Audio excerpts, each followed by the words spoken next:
emotional, emotional, emotional, emotional? Why you emotional? Why you emotional? Bitch, you emotional, yeah. Big shot. What's good, peeps? It's your boy Eduard Todor. Today we're going to be reacting to Dynamo's take on 52 Shades of Red.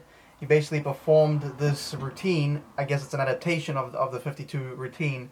And I'm kind of curious to see what his ideas were and how he adapted it and how he changed it and what he really did to kind of make it his own. So let's take a look at what he did, and I'll tell you what I think. Now, sorry I couldn't get a higher version, quality version. This is the best I found, so hopefully this will be alright. We'll see how it goes.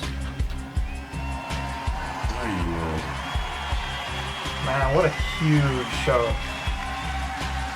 That's inspirational right there. I mean, say what you want about these big performers, but at the end of the day, man, they know how to market themselves.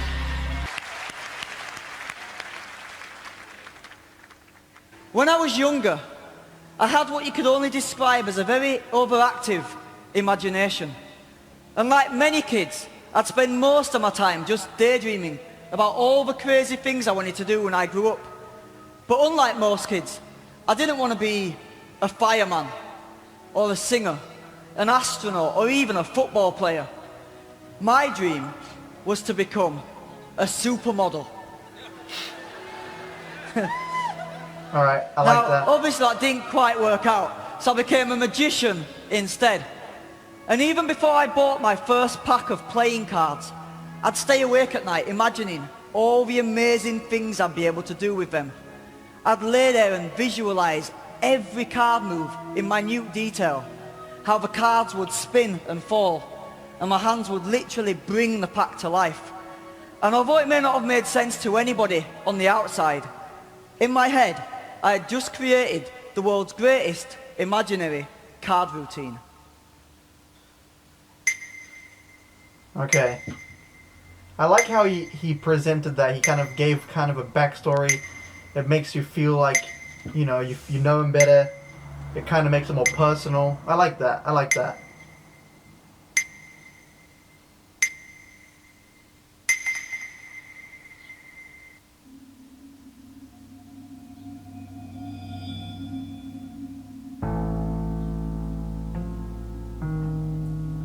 Very interesting lighting.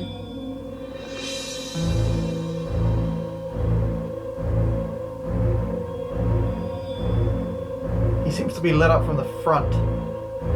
Kind of a down angle from the front.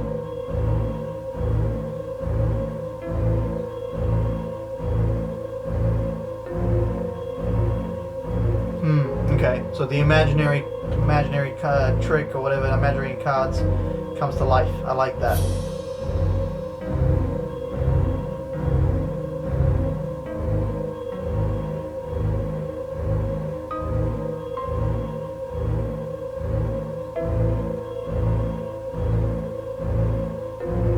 Skater cut, alright, into a symbol. Some strange clothes there that I've never seen.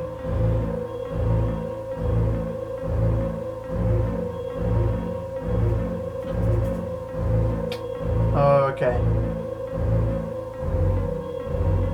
So he plays a lot with the top-down angle, which allows him to get in and out of frame, which is interesting.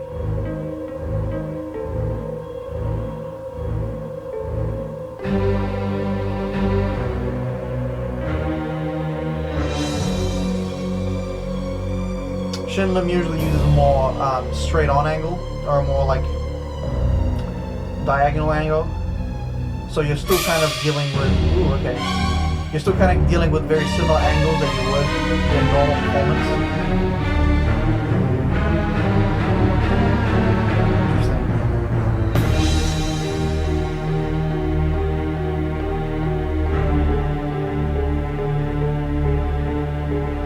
Nice, in my opinion, could be improved, but that was very nice.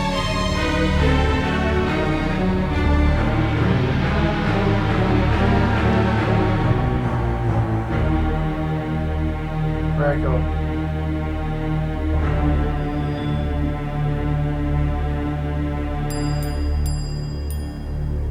Woo.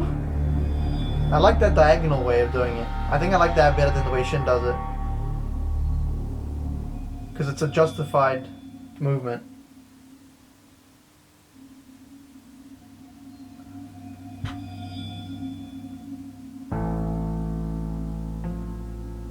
Puts everything back in the box. Ooh, okay. Vanishes the whole pack. I assumed that wasn't the original music. Okay, so it wasn't as bad as I thought. I thought it would be. I thought it wouldn't even come close, but it really was a pretty cool routine. It was well justified. It was well set up. The backstory kind of gives it a bit more of like a feeling that you know, context. It gives it context. You know, when Shin does it live, he does a lot of silent, and it's all kind of non-verbal, which is cool. Again, if you guys have seen my progression through watching his stuff, I used to not be into silent acts, but then I saw it live, and I was like, this is much, much better. Like, when you're actually there, there's that suspense. He's actually doing the moves.